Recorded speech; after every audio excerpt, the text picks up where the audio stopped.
Hi ஒருவன் 11th standard Tamil கடைசி நாளில் இருக்கும். ஒருவேளை நீங்கள் ஒன்றுமே படிக்கலனாலும் இன்றைக்கி ஒரு நாள் படித்தா சூப்பராகவே நம்ம மார்க் எடுக்கலாம். 90க்கு 85க்கு மேலே எடுக்கலாம். 90க்கு 90ங்கிறது ஸ்பெல்லிங் மிஸ்டேக்லாம் எழுதுங்கன்னா எடுத்துடலாம். ஸோ எவ்வளோ சார் படிக்கணும் அப்படின்னு கேட்டால் நெடுவினா இவ்வளோ தான் இருக்குது. நான் இதுலேயும் கம்மியாக தான் சொல்லுவேன். ஒரு 6-7 தான் இருக்குது. அப்படி தான் நான் சொல்லுவேன். அண்ட் ப்ளஸ் சிறுவினாவும் வந்து பார்த்திங்கன்னா ஒரு 10 இருக்கும், குருவினா ஒரு 10 இருக்கும். அவ்வளோதான். இதை நீ படித்து முடிக்கிறதுக்கு நீ 6:30 மணிக்கு ஸ்டார்ட் பண்ணால் கூட நீ வந்து ஒரு 10 மணிக்குள்ளே முடிச்சிடலாம். அப்புறம் 4 × 3 12, அப்புறம் 7 to 14 அந்த பயிற்சி அதெல்லாம் ஈஸி தான். அது எல்லாமே பேஜ் நம்பரோட கொடுத்துருக்கேன். ஸோ இந்த வீடியோவை கண்டிப்பாக நீங்கள் பார்க்குற மாதிரி இருந்தால் பார்த்துட்டு இருந்தீங்கன்னா லைக் மட்டும் போட்டுட்டு பாருங்கள். ஏன்னா லைக் போட்டிங்கன்னா எல்லாத்துக்கும் அது போய் சேரும். அண்ட் கண்டிப்பாக சேனலை சப்ஸ்கிரைப் பண்ணிவிட்டு வாட்ஸ்அப் சேனல் லிங்க்கில் வந்து ஜாயின் பண்ணுங்கள். என்ன மேட்டர்னா, உங்களுக்கு இந்த உரைநடையில் நீங்கள் மொழியை வெளிப்படுத்தும் நிலையை பேச்சு மொழி எழுத்து மொழி இது கன்ஃபார்ம் கொஸ்டின். அதே மாதிரி உரைநடையில் வந்து பார்த்திங்கன்னா சுற்றுச்சூழல் மேடை உரை இது ஒன்று. ஸோ உரைநடையில் உங்களுக்கு 2 தான் கொடுத்துருக்கு. எப்படி பார்த்தாலும் இது ஒன்று வந்துடும். அடுத்தது செய்யுள்ள வந்து பார்த்திங்கன்னா கோடையில் சிறந்த வள்ளுவம் அடக்கமுடைமை நிலையும். இது வந்து புதுசாக வந்த கொஸ்டின், நிலையாமையும் அவாறுத்தலும். ஸோ இந்த 3 கொஸ்டின் திருக்குறளை படித்தா ஒன்று எழுதிடலாம். காவடி சிந்தும் படிச்சிருங்க. பட் ரொம்ப வீக்காக இருக்கேன் சார் தமிழில் அப்படின்னா காவடி சிந்து வேண்டாம், இது 3 மட்டும் படிச்சிருங்க. பட் காவடி சிந்து நல்லா படிக்கணும், படிச்சுக்கோங்க. கம்மியாயிடுச்சா? துணைப்பாடம் வந்து சிம்பொனி தமிழர் இருக்குது, யானை டாக்டர் இருக்குது, வாடி வாரிசு இருக்குது. எதாவது 2 படித்தா போதும். நான் சொல்கிறது என்ன தெரியுமா, சிம்பொனி தமிழரும் யானை டாக்டர் படித்தா போதும். நீ வாடி வாசல் படிக்கணும் வச்சுன்னா வாடி வாசல் இம்பார்ட்டன் தான். நீ சிம்பொனி தமிழ் யானை டாக்டர் எது உனக்கு 3ல் 2 ஈஸியாக இருக்கோ அந்த 2 நீ படி. எல்லாத்துக்கும் உறுப்புச்சட்டம் போட்டு எழுது. குறிப்புச்சட்டம் போட்டு டீட்டெயிலாக எழுதுனீங்கன்னா சைட் ஹெட்டிங் போட்டு எழுதுனா உனக்கு ஃபுல் மார்க் கொடுக்க மாட்டாங்க. ஸ்கூலில் கம்மியாக தான் கொடுப்பாங்க. இருந்தாலும் உங்களுக்கு நல்ல மார்க் கிடைக்கிறதுக்கான வாய்ப்புகள் இருக்குது. சிறுவினா பாருங்கள், ஃபஸ்ட் இயரில் ரொம்ப ஈஸி. சூழ் வெள்ளுரத்தினம், கவிதை ஒரு படை அது ஈஸி தான். படைப்பு ஈஸி தான். எண்ணுயிர் தமிழ் மொழி என்பேன் அது ஈஸி தான். மொழி முதல் இறுதி எழுத்து வரை. ஸோ இது வந்து இந்த நாள்லேருந்து ஏதோ ஒன்று 2 வந்துடும். இயல் 2ல் வேதி கலப்பு ஏதாவது பூச்சிக்கொல்லி கண்டிப்பாக வரும். இடம் சொட்டி பொருள்களுக்கு இந்த 3வது கொஸ்டின் கண்டிப்பாக வரும். இங்கே புக் பேக் நம்பர் எழுதியிருக்கேன். 4 வந்து 500 பாடல் சூட்டும் திணை அந்த இதெல்லாமே வந்து ரொம்ப இம்பார்ட்டன்ட். திருக்குறளில் வந்து விரும்பியதை அடைவது எப்படி அப்படின்னு 5வது கொஸ்டின் இருக்குது. அது மட்டும் பார்த்தா போது சிறுவினால்.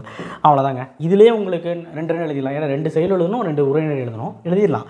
இருந்தாலும் நம்ம தப்பாக கேட்டாலும் திராவிட பழங்குடிகள் இது ஈஸி. தமிழர் பண்பாட்டு ஒரு அடையாளம் காவடி சிந்து அதுவும் ஈஸி. கழுகுமலை தளத்தின் சிறப்புகளை அப்படின்னு சொல்லிட்டு அதுவும் ஈஸி தான். ஸோ இந்த 3மே நல்லபடியாக படிச்சிருங்க. அப்போ 3 எழுதானா 4 எழுதுனாங்க ஸ்கூலில், அந்த கன்ஃபியூஷன்ஸும் வேண்டாம். நீ 4 இருந்தாலும் சரி 3 இருந்தாலும் சரி இது இருக்க கொஸ்டின்ஸ் எல்லாத்தையும் படிச்சுக்கினாலே போதும். உனக்கு என்ன கொஸ்டின் பேப்பர் வந்தாலும் எழுதிடலாம். அடுத்து குருவினா வந்து இயல் 1ல் 1, 2, 5, இயல் 2ல் 1, 2, 3, 5, திருக்குறளில் 1, 5, இயல் 3ல் 1, 2, 3, 4 செம ஈஸி. இலக்கண தேர்ச்சிக்கொள் அது 2 மார்க்லையும் கேட்கலாம். 7 to 14 இருக்குல்ல அதில் கேட்கலாம். ஒரு சில இந்த 7th 8th கொஸ்டின் இருக்குது பாருங்கள், இந்த கொஸ்டின் மட்டும் 4 மார்க்கில் கேட்க வாய்ப்பு இருக்குது. ஏன்னா பப்ளிக்கில் கேட்டுதாங்க. இயல் 3ல் 1, 4, 7, 8, இயல் 1ல் 2, 3, 4 இலக்கண தேர்ச்சிக்கோள் கொஸ்டின் ஆன்சர்ஸ்.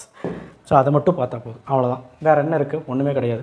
4 × 12 அணி, வேற்றுமை அணி, ஊமை அணி, சொல் பின்னுரை அணி, பெரிது மொழிதல் அணி. இந்த 4 அணியில் ஒரு அணி வரும், ஆப்ஷனோடு வரும். இந்த அணி எப்படி எழுதணும்? ஃபஸ்ட்டு அணி விளக்கம், அப்புறம் சான்று, அணி பொருத்தம். இது எல்லாமே எழுதுனா மட்டும்தான் சான்றோட விளக்கம், அப்புறம் அணி பொருத்தம். இந்த 4 விஷயங்களும் எழுதுனா தான் 4 மார்க். அதை புரிஞ்சுக்கோங்க.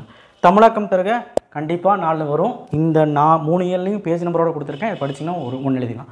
நயம் பாராட்டுதல் நான் முதல்ல சொல்லிட்டேன். ஒரே ஒரு நயம், மைய கருத்து திரண்ட கருத்து எட்டிங் போட்டு 3 நயம் எழுதிடு. 3 நயம் எதுகை மோனை இயல்பு முரண் ஏதோ ஒரு 3 நயம் எழுதிட்டு லாஸ்ட்டில் முடிவரை. அவ்வளோதான்.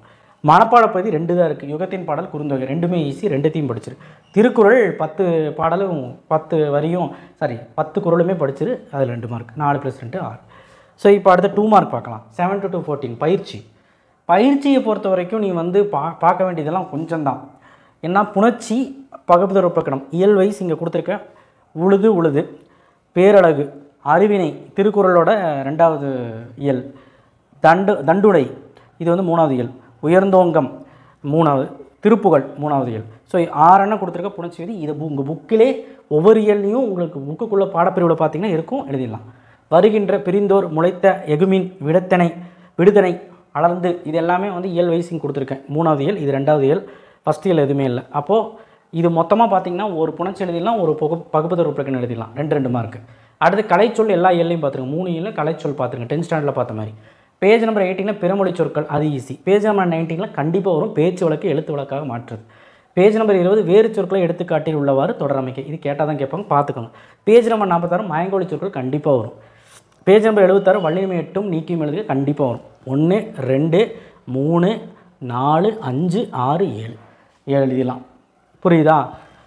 அதுதான். அப்போ இதெல்லாம் பார்த்தீங்கன்னா இந்த 7 to 14 செக்ஷன் அடுத்த தொல்கலப்பிலாம் ஈவந்தோ இலக்கண தேர்ச்சிக்கோள் கொஸ்டின் ஆன்சரும் கேட்க வாய்ப்பு இருக்குன்னு சொல்லி தான், ஏன்னா அந்த 7 to 14 தான் கேட்பாங்க, அந்த பயிற்சியில் தான் கேட்பாங்க அந்த இலக்கண தேர்ச்சிக்கோள் கொஸ்டின் ஆன்சர். ஸோ அதுவுமே கொடுத்துருக்கேன். ஸோ அதனால் எப்படி பார்த்தாலுமே உங்களுக்கு 85+ அடிக்கிறது தடுக்கவே முடியாது. ஸ்பெல்லிங் மிஸ்டேக் இல்லாமல் 90 கிட்ட கூட வந்துடலாம்.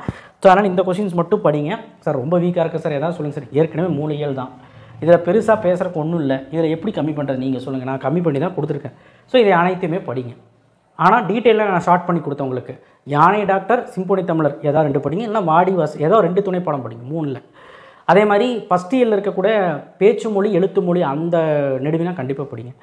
அதே மாதிரி காவடி சிந்து படிக்கலான்னு பரவாயில்ல, திருக்குறளில் 3 டீட்டெயில் அடக்கமுடைமை அந்த ஃபஸ்ட்டு 1ம் அதுக்கப்புறம் 3வது ஃபஸ்ட்டு 3 திருக்குறளுமே நெடுவினா படிச்சிருங்க, மாஸ் காட்டிக்கலாம்.